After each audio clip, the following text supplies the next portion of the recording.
गुजरात में चुनाव हो रहा है। पहले मरहला की वोटिंग दिसंबर की पहली तारीख को हो चुकी है। दूसरे मरहला के लिए 5 दिसंबर को वोट डाले जाएंगे। इस पूरे चुनाव में कांग्रेस आपको कहीं नहीं दिखेगी। बीजेपी पूरी कुव्वत से चुनाव लड़ रही है। बीजेपी की टॉप लीडरशिप चुनावी मुहिम जंगी पैमाने पर चला रही है। आम आदमी पार्टी भी पूरी शिद्दत के साथ चुनाव लड़ रही है, लेकिन कांग्रेस चुनाव लड़ने में कहीं पर कोई शिद्दत और जज्बा नहीं दिखा रही है। इसका मतलब ये नहीं है कि कांग्रेस पार्टी चुनाव नहीं लड़ रही है, बल्कि पूरे 182 सीटों पर कांग्रेस के उम्मीदवार खड़े हैं, कांग्रेस के उम्मीदवार चुनाव लड़ रहे हैं। लेकिन इस चुनाव में, इलेक्शन की कैंपेनिंग में, इस पूरी मुहिम में कांग्रेस की जो टॉप लीडरशिप है वो गायब है। जो बड़े लीडर्स हैं वो नजर नहीं आ रहे हैं।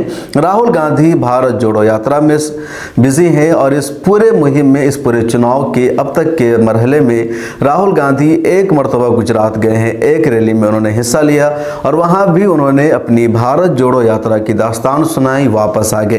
कांग्रेस के सदर मल्लिकार्जुन खड़गे, उन्होंने अब तक सिर्फ एक रैली में गुजरात में हिस्सा लिया है और वहां जाकर खिताब किया है। कांग्रेस की सबसे मकबूल लीडर इस वक्त प्रियंका गांधी मानी जाती है। महिलाएं उनको सुनती है, मर्द उनको सुनते हैं, सब लोग उनकी रैलियों में शरीक होते हैं और भीड़ होती है।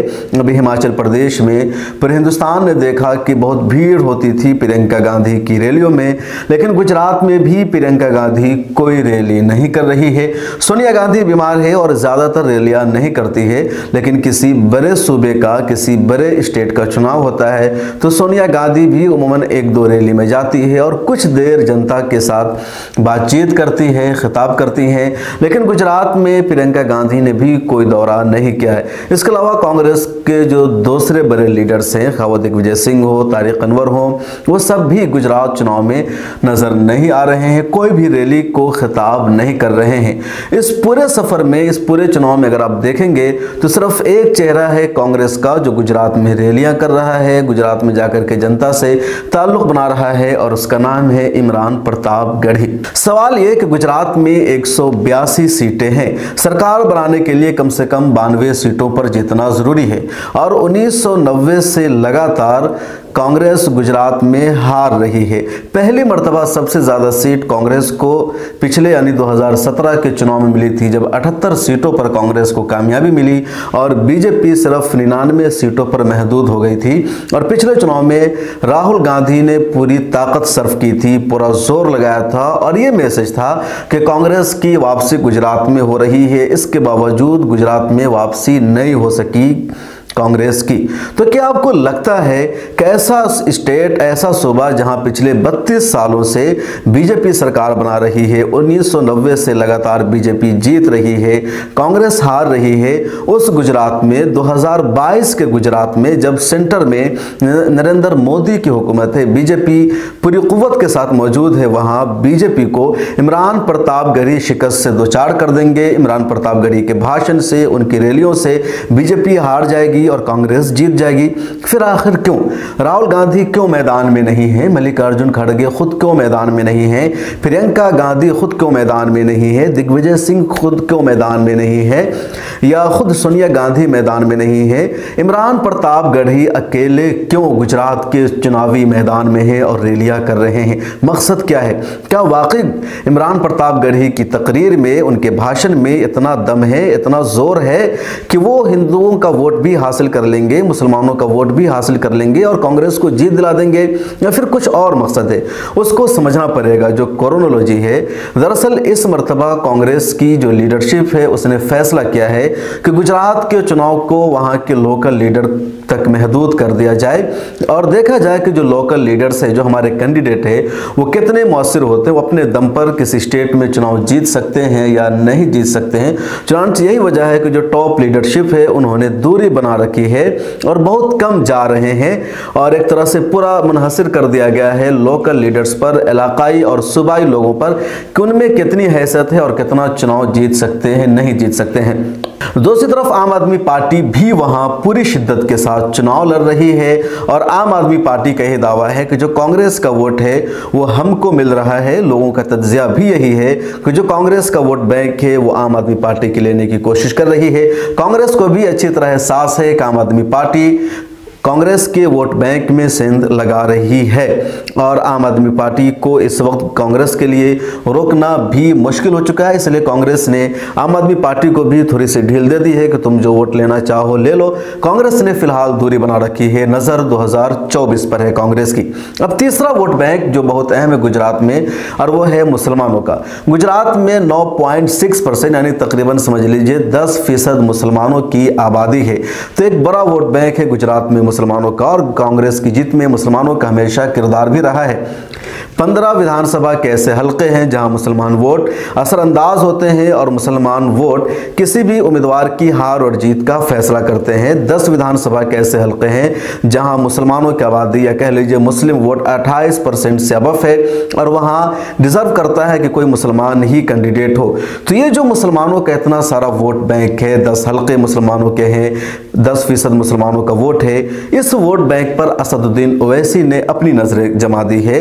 असदुद्दीन ओवैसी पिछले यानी वहां जो काउंसलर का चुनाव हुआ था या जो बल्दिया का इलेक्शन हुआ था उसमें MIM के 17 उम्मीदवारों को जीत मिली थी और एक बड़ी घंटी थी। एक तरह से इसको ये भी समझा गया कि जो कांग्रेस का वोट बैंक था, मुसलमान जो कांग्रेस के साथ थे, उन्होंने बल्दिया के चुनाव में कांग्रेस को हरा करके, कांग्रेस से रिश्ता खत्म करके MIM को सपोर्ट किया है। और इस तरह एक मैसेज मिला कि गुजरात के मुसलमान कांग्रेस को छोड़कर MIM की तरफ आ रहे हैं। चुनांचे इस चुनाव में भी यानी जब विधानसभा को चुनाव हो रहा है तो ऑल इंडिया मजलिस इत्तेहादुल मुस्लिमीन ने 13 उम्मीदवारों को गुजरात में खड़ा किया है। 6 उम्मीदवार की किस्मत का फैसला हो चुका है, जो बकिया 7 बचे हैं उनकी किस्मत का फैसला 5 दिसंबर को होगा। तो कुल मिलाकर के MIM की नजर है गुजरात के मुस्लिम वोटों पर और यही मुसलमान वोट एक तरह से कांग्रेस का भी महफूज वोट बैंक माना जाता है।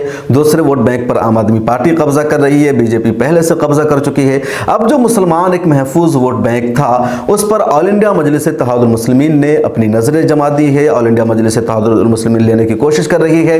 दीगर कई सूबों में ऑल इंडिया मजलिस इत्तेहादुल मुस्लिमीन ने कांग्रेस का वोट छीन भी लिया है या दूसरी इलाकाई पार्टियों का छीन लिया है जिनको मुसलमानों का वोट जाता था। अब ऐसे में कांग्रेस की पहली कोशिश है कि दूसरा वोट तो हमारे हाथ से खत्म हो चुका है, उसको वापस लाने में टाइम लगेगा, लेकिन जो हमारा मुसलमान वोट बैंक है उसको कम से कम बाकी रखा जाए, बचा कर रखा जाए। और मुसलमानों के वोट बैंक को बचाने के लिए अगर राहुल गांधी तकरीर करने जाएंगे और राहुल गांधी बोलेंगे असदुद्दीन ओवैसी फिरका परस्त है, तो और वोट बैंक कम हो जाएगा कांग्रेस का, मुसलमानों में और नाराजगी बढ़ेगी। अगर प्रियंका गांधी जाएगी और मुसलमानों के दरमियान खिताब करेगी और मुसलमानों के वोट को हासिल करने के लिए वो ये कहेगी कि ऑल इंडिया मजलिस इत्तेहादुल मुस्लिमीन बीजेपी की बी टीम है, तो यकीनी तौर पर मुसलमान बर्दाश्त नहीं करेंगे, गुस्सा आएगा और यही कहा जाएगा आप होती कौन है हमारे किसी भी लीडर को या हमारी किसी भी पार्टी को बीजेपी की बी टीम कहने वाली मल्लिकार्जुन खड़गे भी अगर ये बात कहेंगे तो यकीनी तौर पर नाराजगी बढ़ेगी। और यही वजह है कि ऑल इंडिया मजलिस इत्तेहादुल मुस्लिमीन से शदीद इख्तिलाफ रखने के बावजूद भी राहुल गांधी, प्रियंका गांधी, मल्लिकार्जुन खड़गे या सोनिया गांधी इस तरह की भाषा का इस्तेमाल नहीं करती है। लेकिन ऑल इंडिया मजलिस इत्तेहादुल मुस्लिमीन मुसलमानों के वोट को छीन रही है, ले रही है, कई जगह ले चुकी है और मुसलमानों को MIM के साथ जाने से रोकना है। और उसी वक्त मुसलमान MIM के साथ जाने से रुक सकते हैं जब मुसलमानों को यकीन दिला दिया जाए कि ऑल इंडिया मजलिस इत्तेहादुल मुस्लिमीन बीजेपी की बी टीम है, असदुद्दीन ओवैसी फिरका परस्त है, उनकी वजह से बीजेपी को फायदा होता है। और ये बात सभी को मालूम है कि मुसलमानों को सबसे ज्यादा डर और खौफ बीजेपी से है, RSS से है। मुसलमान अगर कांग्रेस को वोट करता है या समाजवादी को वोट करता है या RJD को वोट करता है तो वो बीजेपी के खौफ से, RSS के खौफ से, इसी डर की वजह से मुसलमान वोट करता है इन पार्टियों को कि अगर इसको हम वोट नहीं करेंगे तो बीजेपी सरकार में आ जाएगी। और मुसलमानों को डराने के लिए जरूरी है कि जिन लोगों की तरफ मुसलमानों का वोट जा रहा है, जिन लोगों की वजह से कांग्रेस को मुसलमानों का वोट नहीं मिल रहा है, उनको भी बीजेपी की बी टीम साबित किया जाए।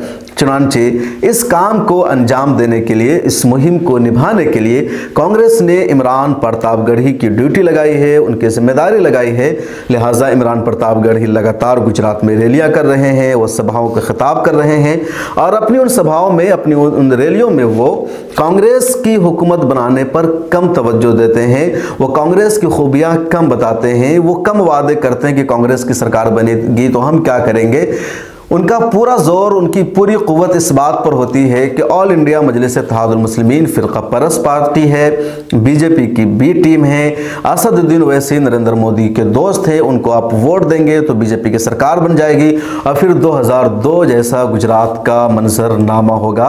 आप इमरान प्रतापगढ़ी की स्पीच को उठाकर देखिए, यही सब कुछ गुजरात में हो रहा है। अब जरा सुनिए इमरान प्रतापगढ़ी को किस तरह वो तकरीर कर रहे हैं गुजरात में। मैं पूरे हिंदुस्तान के मुसलमानों को मुखातिब करके आपसे सवाल पूछता हूं कि अगर आपने CA/NRC के आंदोलन में हिस्सा लिया तो मुझे एक तस्वीर दिखा दो जब आप दिल्ली के शाहीन बाग में आए हो।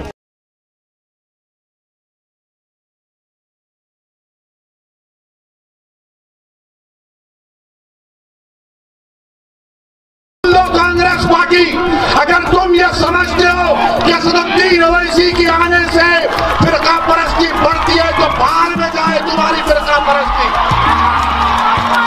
मैं अपनी जूती पे रखता हूं तुम्हारी बातों को। जब लोग तकरीरों में ये कहते हैं कि हम कांग्रेस को अपनी जूती पे रखते हैं तो उनसे पूछिए कि अगर कांग्रेस को जूती पे रखते हो तो भाजपा को क्या सर का ताज बना के रखते हो? सवाल पूछिए। सोचिएगा कि एक 35 साल के नौजवान ने जो बात कही थी उसकी सच्चाई क्या थी। कहेंगे कि हम भाजपा को हराने आए हैं, यही नारा लगाते हैं ना, लेकिन यहाँ पढ़े लिखे लोग बैठे हैं। नोट करना, इमरान जो कह के गया है उसे कल सर्च करना। जो आज यहाँ दरियापुर में आके कह रहे हैं कि हम भाजपा को हराने आए हैं, उनकी पार्टी का हेडक्वार्टर जहां है वहां का विधायक भाजपा का है। नोट कर लेना मेरी बात को, नोट कर लेना मेरी बात को। और वो सिर्फ विधायक नहीं है, उसका नाम राजा सिंह है और वो इतनी बदतमीजी के साथ गालियां देता है, उसकी आवाज नहीं बंद करवा पाते। लेकिन यहां आकर के आपसे कहेंगे कि हम आपको इंसाफ दिलाने आए हैं। मेरे भाई नोट कर लेना मेरी बात को। कल सुकून से तन्हाई में सोचना कि एक नौजवान आपसे कुछ कह रहा था, उसको समझना। मेरे भाई भाजपा बहुत होशियार है, हमारा दुश्मन बहुत शातिर है। वो जानता है कि अकेले नहीं जीता जा सकता, तो फिर वो कई दोस्तों का इस्तेमाल करता है। आपसे चाहता है कि आप थोड़ा थोड़ा बंट जाइए, थोड़ा थोड़ा बंट जाइए। और बंटने का नुकसान क्या होता है मैंने कहा ना, हमसे पूछिए क्या होता है। हम झेल के आए हैं, इसलिए आपको आगाह करने आए हैं कि बंटिएगा मत। पहले तालीम से तुम मोड़ दिए जाओगे, फिर किसी जुर्म से तुम जोड़ दिए जाओगे। हाथ से हाथ की जंजीर बनाकर निकलो, वरना धागे की तरह तोड़ दिए जाओगे।